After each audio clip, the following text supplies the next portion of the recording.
Hello, this is Clean Coach Carly. I'm the staff nutritionist at Healthy Habits Living, and I'm giving you just a preview of my 5% rules for this past month. So these are the tips that I send out by email each week. So if you're not signed up for the newsletter, you can do that now. And these are just tips, small little actions or tips that you can implement into your life to improve your health by at least 5%. So if it gives you a 5% benefit, it's well worth doing. So my first tip for this month is stop drinking tap water. If you haven't heard, most tap water is highly contaminated. The EPA only mandates that municipal water supplies be tested for 95 different contaminants. The problem is there are over 316 different contaminants that have been found in water. So maybe they are mandating that we test for 95, but the other 200 or so are still in there. So start where you are.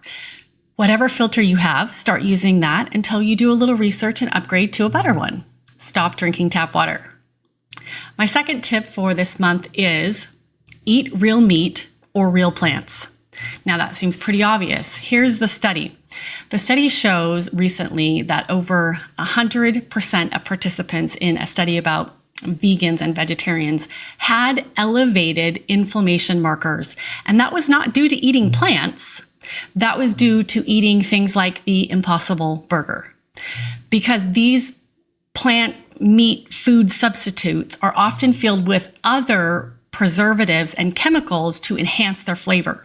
So when we think we're being healthy by eating a vegetarian meat substitute, we're actually eating a bunch of chemicals that will raise our inflammation overall.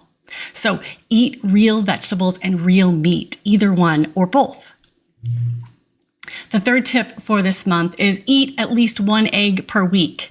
Now that seems pretty easy, but maybe you don't like eggs, or maybe it's just not in your habit.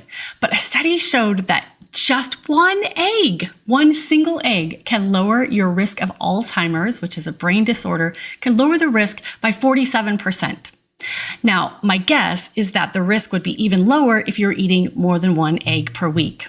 So this speaks to the fact that our brain needs protein for one thing, but also healthy fats, specifically choline, that is used to create the fatty membrane around our brain cells. So eat your eggs for your brain health. My last tip for this month is eat grass-fed beef. Now, I often get the question, is it really worth the price and what's the big difference? Well, yet another study has showed what the big difference is. The difference is they took their study participants, and those who had eaten regular grain-fed beef had elevated inflammatory markers within about 6 hours of eating this regular beef. On the other hand, those who ate the grass-fed beef, they did not have elevated inflammatory markers, and in fact, they had elevated anti-inflammatory markers. So if you're going to eat beef, eat the kind that helps you with anti-inflammation. I know we often hear that all meat is inflammatory, but more and more studies are showing it depends on the type of meat, and it depends on what that animal ate while it was alive. So that's a recap of my 5% rules for this month. We're always here at Healthy Habits Living to provide you with science-backed solutions and tips to improve your life 5% at a time. We are here to help you get healthy so you can stay healthy and be healthy.